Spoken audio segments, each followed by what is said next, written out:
Maqalin galchaa fiizaa kanillee akka rabbiin naa dalleessisu du'aayi naa godha inshallah. Yeroon ammaa yeroo mana kiyya keessa taa'uu qabu dhabee asitti hafee alhamdulillah fayyaa qabaa hojjedhee galuu danda'a. Utuu mana qabu dhabee namni biraa keessa ho'ifatee taa'u jira du'aayi naa godha inshallah. Qofaa miti uffata kiyyaayyuu namni uffataa jira. Bada ijoollee waan maran haasa'ina rabbi jedha macareen nu diidani. Garii garatti hambifadhu haadhatiyya wayitti ma'ati dubbatte macareen teenna rarra'u jammarte duroomi gali bi'idhnillahi ilkariim mucayyoo durummaa rabbi si haa galchu akkamitti akkanatti haasoyti hintalti bada jara. Viidiyoo kana akkuma dhaggeeffattanii jechuudha akkuma dhaggeeffattanidha. Baay'ee qalbii nama cabsa nuti shamarranis haa taanu dhiiras warroonni biyya ormaa jirru hedduun keenya haala kanaan kan miidhamaa jirru wantoota ijaan arginu osoo hin taane wantoota gurraan dhageenyutti baay'een keenya kan amannu jechuudha. Ijaan arguuf fageenya irra jirra gurraan kan dhageenye immoo itti amannee fudhanna jechuudha. Ashama harka fuunee kabajamtootaa fi hordoftoota keenya nageenyi koo kan jaalalaa fi kabaja bakkaa fi lafa jirtan isiniif haa baay'atu. Anis obboleettiin keessan bakkaa fi lafa jirutti waaqayyoof haa galatu nagaa fayyaa kootidha. Isinis akka nagaa fayyaa naaf taatan waaqayyo irraa abdii guddaan qaba. Egaa akka warroonni mana kootii haaraa taatan like share subscribe gochuudhaan nu jabeechaa isiniin jecha viidiyoon har'a hojjechaa jiru qalbii na cabsaara viidiyoon hundi isaatu.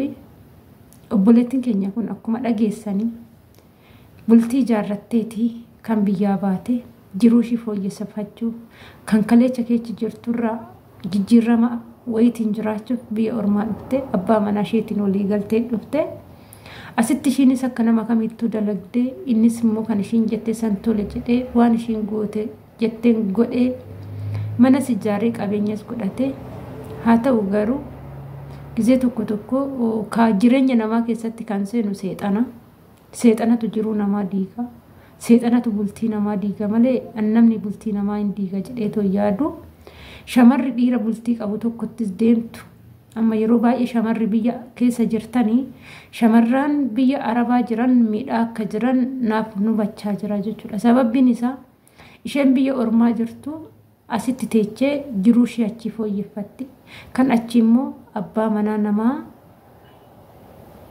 qalbii hatti uffata garagaraa uffattee karaalee isa harkatti galfattee qabeenya ishiin asitti gubatte kana harkatti galfattu barbaaddi malee anis akka ishii san deemee hojjedhee jijjiiraman fidan jettu baay'een ishii kan sammuun ishii dhufe innaa dhiirri immoo dhiiraani gizee tokko dhiiratti muruunis natti ulfaata.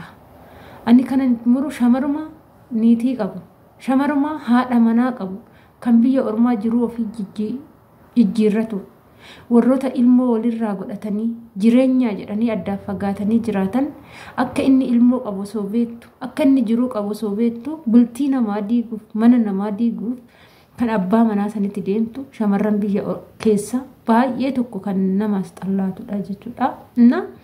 Obboleettiin teenya tun gola ormaa keessatti waggaa kana hunda hojjettee gubattee mana ishees ijaarrattee daa'imman kiyyattan galagaafa jettee kaatu inni immoo haadha manaasaa biraa fuudhee gaafa mana isheen biyya ormaatti gubattee jirtu kana keessatti gaafa galfatu caala wanti nama miidhuu hin jira dhugaa dubbachuudhaaf qabeenyaati caarte shintibeetii namaa dhixxee arrafamtee ifatamtee waa hunda taate qabeenya keessanitti abbaan manaa keeti walii galtanii biyyaa baatan jaalalleedha.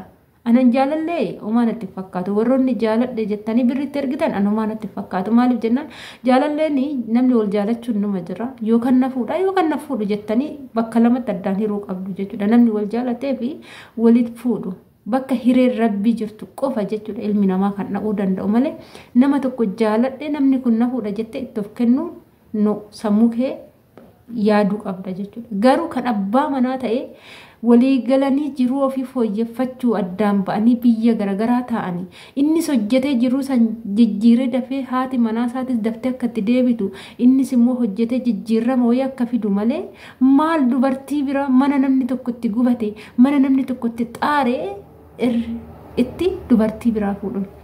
Amma shamarran koo keenya ani isiniin gorsa wanni isin gorsu tokkoffaa irratti yeroo as biyyaa baatanii mana bittanii maqaa abbaa manaa keessaniin qofaan hin bitinaa.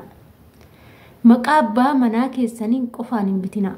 abbaa manaati ka kara maatii keechanii guduufadhaa jechuu fi bultii ijaarramee waan dhufee fi xiqqooshii rakkisaadha. Garuu yeroo qabeenyi sun godhamu yeroo manni sun bitamu maqaa keetii fi maqaa isaatiin bitamuu qaba. In danda'ama warroonni isiniin jedhan warroota isin attaallaluu barbaadan qofaadha ni danda'ama. Maqaa keetiif maqaa isaatiin yoo kun ta'uu baate madaamii teechan eeyyamsiisaati. Wantan sirreechee dhufu jira jedha baatii takka eeyyamsiifadhaati erga maallaqni walitti isinii dhufe baatii tokkicha fixaa galaati mana san wajjin dhaabbadhaati maqaa kee maqaa isaa maqaa ilmoo keetiitiin bitaati farramaati as deebi'aa hojjedhaatu jireenya keessanitti fufaa. San malee dubbiin hin taane jechuudha.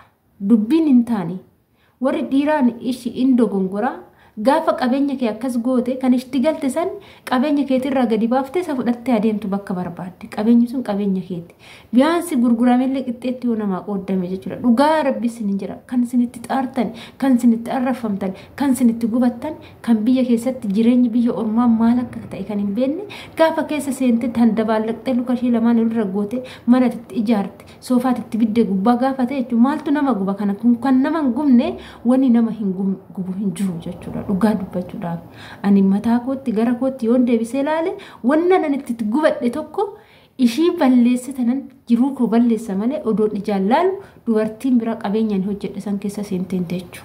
Mana ani ijaare san keessa dubartii biraan argaan akka mataa kootti sinittiin jechaadha. Maaliif jennaan kun jireenyadha. Kan itti hojjechaa jiru kan itti arrabsamaa jiru kan maqaan itti nu badaa jiru kan itti fafatamaa jiru kan irribatti dhabnu sa'aatii takka daqiiqaa takka yoo dabarsine ati irriba malee ati maalii malee kan itti jedhamaa jirru biyya ormaatitti ana malee ishee achitti heerumte sanii miti jechuudha. Kanaaf dubartiin abbaa manaa koo itti heerumte qabeenya kiyya san keessa teechuu isa fudhattee bakka feete adeemtu. Garuu odoo lubbuun jiru qabeenya ani horii isaanii irratti dubartiin biraa hin seentu ani kana murteeffadha jechuudha. Akka mataa kootti kun akka murtii mataa kootiiti. Bakka ishiis balleeche nuufis balleeche chamalee qabeenya ani horii san keessa hin taa'u jechuudha dubartiin biraa. Kanaaf har'a obboleettiin teenya tun waggaa 4 biyya ormaatti gubattee mana ijaartee waa hunda fixxee ilmoo koottan gala yoo jettee kaatu mana kishii keessa dubartiin biraa yoo jiraattu dafqa ishii keessa dubartiin biraa yoo jiraattu kun kan nama hin gubne maaltu nama gubaa? Maali warri dhiiraa biyya keessaa maa shamarran miitu? Maaliif haadha manaa keechan boochiftu? Haadha manaa jechuun maal akka ta'e beektuu laata? Dubartii boochisuu dubartii gabaree galfatanii qabeenya gudunfatanii dubartii biraa fuudhuun mo'aa miti. Yoo kan biraa fuudhuu barbaadan ofii hojjetanii qabeenya horanii dubartii biraa fuudhu malee kan dubartiin haati manaa kee biyya ormaa deemtee biyya ormaatitti ashkara gandaa taatee hojjettee fiddeetoo jettu san isa san itti fuudhuun dhiirummaa mul'isu. Qabeenya dubartii irratti dubartii biraa fuudhuun dhiirummaa mul'isu. Nadhummaa mul'isa malee. Dhiirri hojjetee qabeenya horee dubartii fuudha. Kan ammaa immoo fuudhee gabaree galchee kan biraa immoo jalaan fuudha. Maaliif barbaachise kun?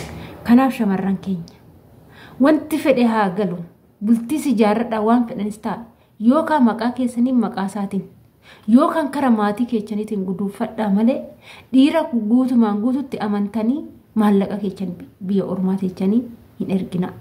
Dhiira maqaa isaa qofaanis mana sin ijaarinaa mana sin bitinaa. Kana sin jedha.